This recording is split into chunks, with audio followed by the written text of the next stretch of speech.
Greetings and salutations, everyone.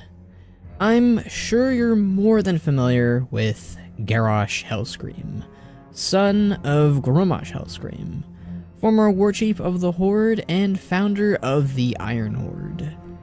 What you may not be familiar with is the tale of how he met his alternate father for the first time, and how he created the technologically gifted Iron Horde that would invade Azeroth. That is that very story. Let's begin, shall we? Following after his defeat within the bowels of Orgrimmar, Garrosh Hellscream, for all his crimes against the Horde, the Alliance, and practically all of Azeroth, was to be trialed at the Temple of the White Tiger. However, before a verdict could be met on the now former warchief of the Horde, he was sprung free from his prison, thanks to the efforts of Kairoz and Rathian, who had a plan to ensure all of Azeroth would be safe from the impending attack of the Burning Legion. And for that, they needed Garrosh. Garrosh and Kairoz were teleported elsewhere thanks to the Vision of Time, a relic Kairoz had created thanks to the Timeless Isle. Through it, the two would find themselves on Draenor, prior to becoming the desolate husk that it was known for today as Outland. This Draenor was uncorrupted and still whole, still pristine. However, this was not like the Draenor Garrosh had grown up with. It was different, alternate even. Something that Kairoz had intended on for their plans to work. Kairoz asked if Garrosh had thought about what they had talked about prior, but Garrosh grew heated over his name being casually thrown out like that. Grommash would sooner slay Garrosh than openly accept him as flesh and blood, and Kairoz too would fall to Gorehowl if they tried. Kairoz didn't believe Grom was that big of a threat compared to the might of a bronze dragon. Garrosh didn't respond, but hoped that he would reveal his true form to Grom. Kairoz set the glass shard down in his lap. Even that simple movement looked wrong. Kairoz mustered up the question once more, to which Garrosh would respond that it was time that they split up. And Garrosh showed very little signs of wanting to regroup with the Bronze Dragon after. I'll be clear. My horde does not need a dragon's aid.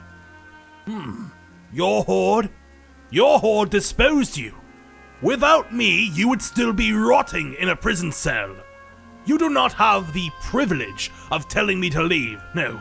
And if you refuse to behave, I can make you wish you were still awaiting the mercy of an executioner's axe. Kairoz's other hand rested inside his sash, the only piece of clothing that he had kept from his high elf garb. Garrosh heard rattling of metal inside. A hidden weapon, perhaps? Garrosh thought. My people deserve better than what fate gave them. I will fix that without you. You do not give me orders. Garrosh had enough. He leapt forward without warning, his wordless battle cry filling the air, and he seized the throat of the orc pretender. A flash of bronze light filled the air from the shard, and Kairoz was gone. Garrosh squeezed at nothing but air. The world then turned upside down. Cold metal, familiar metal, clicked shut around both of Garrosh's wrists. Garrosh now stirred in the dirt as Kairoz pinned him there. You think because I'm now mortal, I'm weak? You are Warchief, no longer Hellscream. You are free because I will it. You live because I will it. You will join your father and rally the old orc clans because I will it. You are a pawn, nothing more. Remain useful, or you will be discarded. Garrosh barred his teeth. His wrists had been chained together with the same restraints he had been wearing when he escaped from that absurd show of a trial. Now he understood why Kairoz simply didn't destroy them when he was sprung free. And if you didn't eat me, dragon, you would have left me in Pandaria. So don't bother with threats. Just so long as we understand each other. Oh, I do believe that. After their brief brawl, the shard from the Vision of Time that had been knocked free from the hands of Kairoz was to be Garrosh's now, as it still had power. Not as much power as it had prior, but power nonetheless.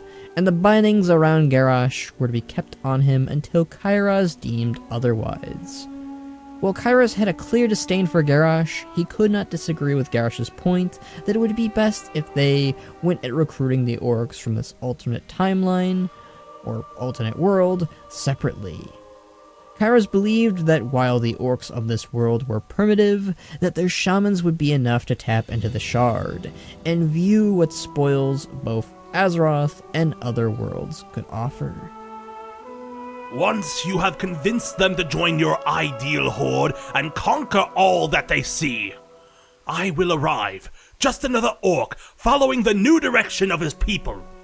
I will discover miraculous new uses for the shard. We will use it to travel to any world we please. I'm only interested in one. Because you never see the big picture. You want one horde, free of demonic taint. I want more. We can cultivate an infinite number of hordes. You doubt me? The hourglass was destroyed getting us here. I saw it broken on the floor of that Pandarian temple. You might be able to perform a few tricks with this, but don't pretend that it's still the Vision of Time. Think it through, Hellscream, because most of the hourglass is still in our Azeroth. This piece resonates with our time way. Call it a glimpse, a glint of time. With a little work on my part, Garrosh realized at that moment that they could go back to Azeroth, and plans began to surface inside of his head. With such knowledge.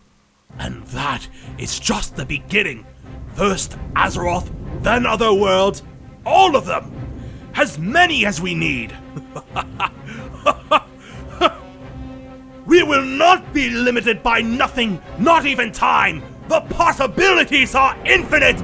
I will become infinite! Garrosh dug the shard right into Kairoz's back immediately. The dragon's laughter turned into shrieks as it tore right through the dragon's body. Power surged through the glass as Kairoz tried to turn back into his dragon form, but it wasn't working. Garrosh shoved him over and followed him to the ground, dragging the sharp edge around Kairoz's shoulder until it met the collarbone and had to be pulled free. The shrieks grew louder and louder. Kairoz's hands, resembling that of an orc's, struck out weakly, trying to push Garrosh away. The orc's golden eyes gazed upon Kairoz's own and buried the shard right into his throat. The shrieks turned into groaning. No more. No more puppeteers hiding in the shadows. No more slavers offering corrupted power. No more of the likes of you. The orcs will be free from all masters. Garrosh twisted the shard and dragged it down into Kairoz's chest, stabbing again and again. Blood spilled onto the hilltop. Not orcish blood. Not the blood any creature had ever walked on this world, but the land would drink it. This had been the first time Garrosh had killed a bronze dragon, and so he would be careful. Garrosh wanted to be sure that his now former ally, if he could even call him that, was well and truly dead. Minutes passed, and Garrosh believed it was enough. The bronze dragon was dead. An easier end than you deserved. Garrosh left the body where it lay. Anyone who would happen upon it would simply see an orc who had angered someone he shouldn't have. Garrosh washed himself of the blood that was stained on his body with the water of a nearby creek. The manacles that Kairoz and the Pandaren had shackled him with were still on each of his wrists, and the key to them was worlds away. Garrosh was unsure how to proceed now. Though unhappy to admit it, Kairoz had also been right. Subtlety was not Garrosh's strength, and had he approached things too slyly, show too much manipulation, his father would cut off his head. Grommash was no fool. Or was he? Garrosh barely remembered his father. What if he was not the orc he had expected? Grom had been deceived and tricked into becoming a slave to the demons, and while he had redeemed himself at the end, he had not been infallible either. How do you convince one of the strongest orcs in existence that he is weak? Garrosh would wait no longer. The thoughts that plagued him would have to wait. He would lumber over to the Warsong encampment, with the shard in hand and the manacles on his wrists. Grommash would recognize the strength in Garrosh's heart, or he would not.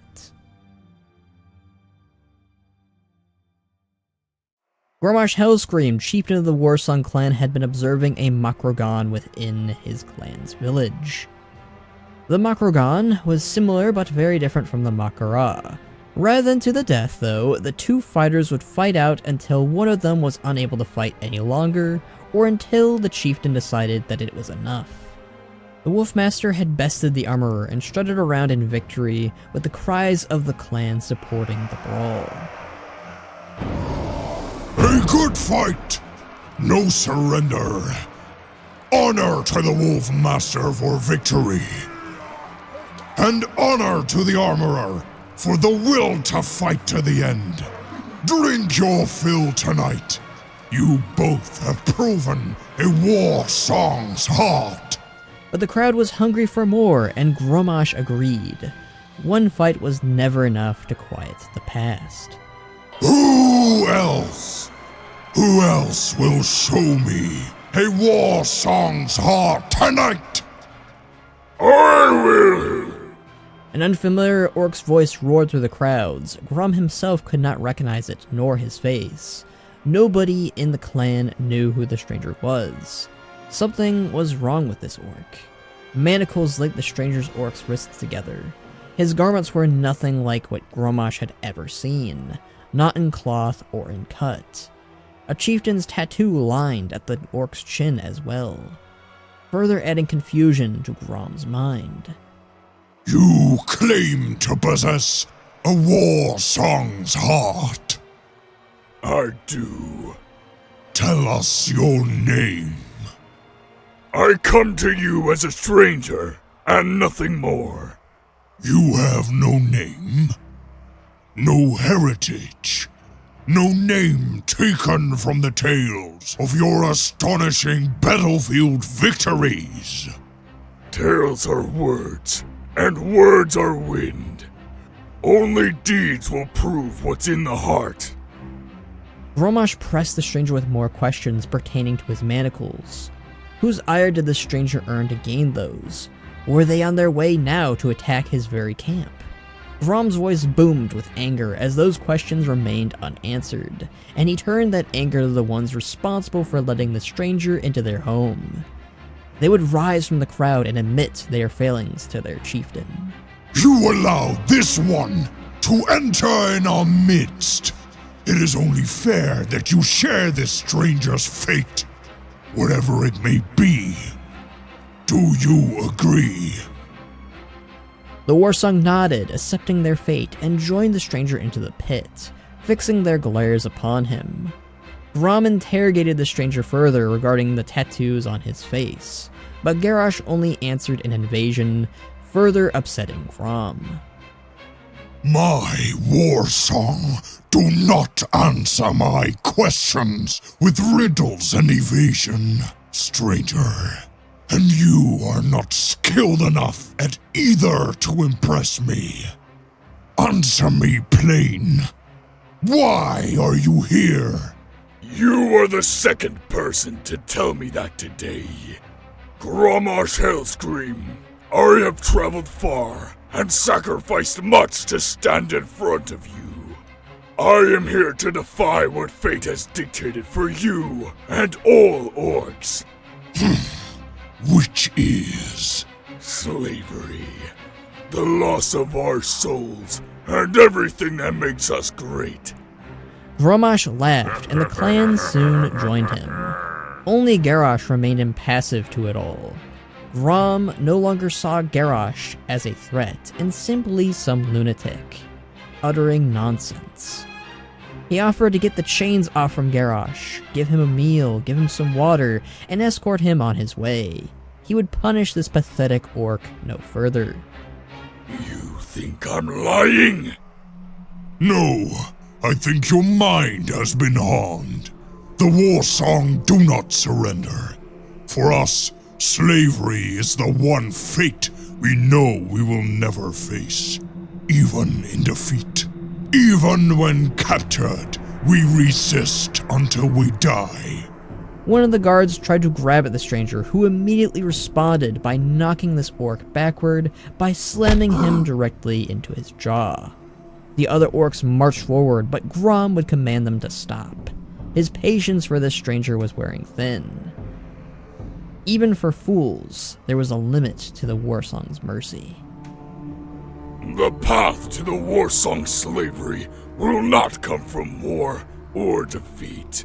Your fate will be accepted freely and gladly.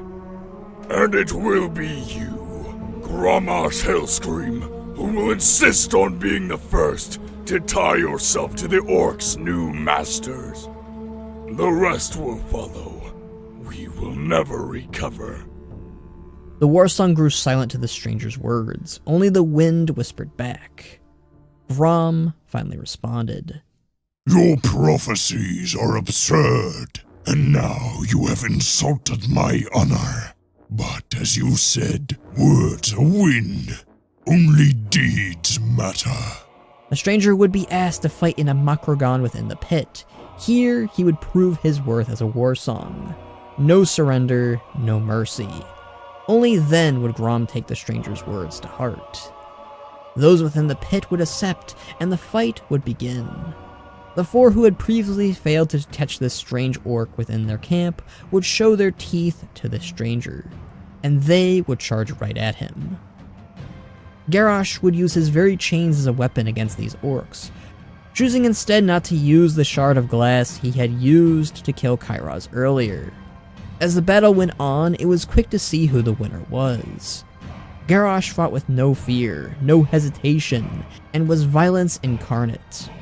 Bloodlust channeled into power, a mind slowly devoted to victory, letting nothing distract him. The entire Warsong clan, Grommash included, believed Garrosh fought like a hellscream.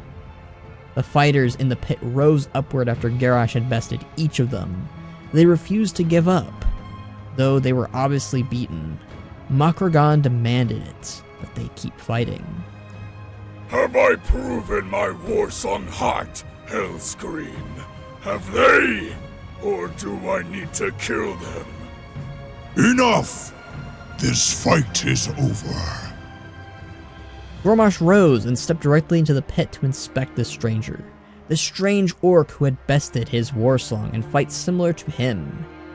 He inspected the very bindings that were shackled to the orc's wrists. He had never seen such an animal before and questioned what it was. Garrosh answered truthfully, but the name of Zhwen made little difference to Grom, nor the names of the Shadowpan that wore this celestial as their insignia. Grom shattered these shackles with one swing from Gorehowl. I don't believe I've ever met an orc like you. Come, we will talk. But know this, if you waste my time, if you intend to harm my clan, I will take your head. Grom and Garrosh would commune alone. It was through this talk that Garrosh discovered what had become of his mother, and by extension himself in this timeline. Golka had died before she could give birth to a son. This is what Kairoz had meant when he had intentionally brought them to this alternate timeline. There was no Garrosh Hellscream here. Or at least there wasn't until now. Garrosh then began to share the secrets of the future to Grom, such as the mighty weapons Garrosh himself had used in his conquest on Kalimdor and Pandaria. Mana bombs, demolishers, iron stars, the very keys to the future to stopping Gul'dan and his demon hordes that would turn the orcs into slaves. But words alone were not enough to convince Grommash. He would only heed them through the shard, as that was all that Garrosh could use to convince him of the truth. If there was no convincing Gromhellscream, his father, then there was no point to his mission. Grommash thought on it for a while and accepted this, and they would make their march to the Stones of Prophecy. Elder Zhanak stood alone and waited for the Warsongs, as well as the strange guest that he had been told about. The old orc listened to the spirits while he waited, and they grew loud. It is he. He is here. He is here. The spirits were panicking again. While Garrosh, Grommash, and his Warsong guard made the pilgrimage to the Stones of Prophecy, the two would discuss what treasures the orc clans would gain from this war that Garrosh was fostering. As the Shattered Hand and the Black Rock would not be easily swayed by mere words of a stranger. Garrosh offered up Ironforge to the Blackrock clan, and Sinjin Village to the Shattered Hand. Garrosh was very open about aiding the Shattered Hand in taking it even. And if those were not enough, he believed the marvels that the Draenei offered would be enough. You said they were not the threat Gul'dan claims. They aren't, but they will stand in the way eventually. Better to deal with them sooner than later. You will see. Grommash did not seem too convinced by that, but would continue nonetheless. Together they would reach and greet Elder Zhanak, but the Elder had already gotten a whiff of Garrosh from the spirits, and he did not like what he smelled. I can smell your lies before you speak, outsider. Fate itself retches. You intend to topple everything about this world. Even the shard that Garrosh offered was not enough, and that was slapped from Garrosh's grip by the Elder's own hands. Chief Hellscream, it will save you untold pain and heartache to kill this obscenity without delay. His every step will lead to the deaths of countless innocents. Watch, he will not deny it. I deny nothing. I will topple everything. I must. That will show you why. From his own mouth he condemns himself. Kill him! Kill him now! Garrosh and the Elder continued to bicker, but Grom would continue to press the importance of Garrosh's words. He would see what the shard had to offer if it truly meant the orcs would be enslaved or if there was a weakness within them. Grommash would see that corrected. Elder Zhanak would permit Grom to speak with the spirits, but not Garrosh.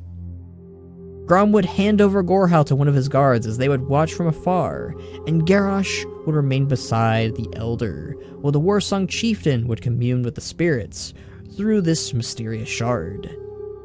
Grommash would stare in awe as days, weeks, months passed as he communed with this relic. Grom saw the future that the stranger had alluded to. Just as Grom had witnessed history before his eyes, so did the Elder Zhanak. The Horde being formed, the gift that Gul'dan offered, the wars on Azeroth, and their imprisonment by the humans. The orcs would lose their freedom, their very souls. No! Must not be! A nearby guard questioned if the Elder was dying, and Garrosh told him that he would stay, and that should the need arise, that the guard should pull Grommash from the mist. The guard sprinted forward to his chieftain, though he would not act unless necessary. Garrosh remained behind with the Elder. The Elder was far more ahead of Grom in witnessing through the shard, and witnessed both the tragedy that would become of the orcs, but also their hope and redemption as well. Hellscream can banish. He can overcome it. The corruption will not be the end. Tears streamed down the Elder's face, his voice laced with joy and hope. One world in ruins, but the other stronger than ever. Hellscream's sacrifice will save your soul! You've seen it. I have seen it, Elder, and I will not see it again. Garrosh would pinch the old shaman's nostrils shut with one hand and pressing the other across his lips. He would hold his hand still until the orc's body no longer resisted him. The ancestors will welcome you home. Well, Garrosh murdered the elder shaman and went on to try and collect Gorhau from one of the guards. Grommash continued to be bombarded with visions of the future. The Warsong chieftain was horrified at what he bore witness to. The captivity, horror, death, it all tore at Grommash. He witnessed how even himself was plagued with doubts and longed for death from the folly of the orcs. He now understood why his mate Goka asked for a warrior's death now. She was not weak. This could not happen. This cannot happen. Grom would pay any price to ensure this future would never come to pass. But then the vision shook and changed. An orc by the name of Thrall appeared, who dreamed to escape from the captivity of the humans. But before Grom could see any more of what this orc had to offer, it came to an end at the hands of Garrosh. Grom questioned why Garrosh stopped the visions, and Garrosh lied, stating that the visions killed the Elder, and he feared it would have killed him too. What happened next? I saw slavery and death. That cannot be how it ended. What happened to me? What happened to my clan? You fought to the end, Hellscream. You and others. But it was too late. Our hearts had been ripped out. Do you see now? The price for Gul'dan's power is everything. It will cost us everything. Garrosh pressed with what the orcs could be, like if they were unified, with no masters and no corruption. But Grom also saw weakness. Weakness in himself. He vowed to his fallen mate Golka that should he fall, he would spill oceans of blood to avoid the fate that the stranger had shown him. He swore it. Yes, Chief Hellscream, but you know what you face. There are enemies waiting to enslave us, Gul'dan's masters, those on this other world. But who else but you could rise to such a challenge? Who else but you could be a father to all clans? This other world conquered us. They are strong. We must be stronger. We may fail, stranger. But if so, we will die trying, won't we? We will never be slaves. Not on this world, or any other. Grom was reminded of someone through Garrosh. He was reminded of his mate Golka. Many questions stirred in his mind, but they would have to come later. Grom and Garrosh would have a few months to stop Gul'dan from his plans. A few months to warn the entire orcish people of the schemer's plot. Will you fight with the Warsong? To the death. I thought so. You indeed have the heart of a Warsong. Stay by my side. We will have a long road ahead of us. I will enjoy every step.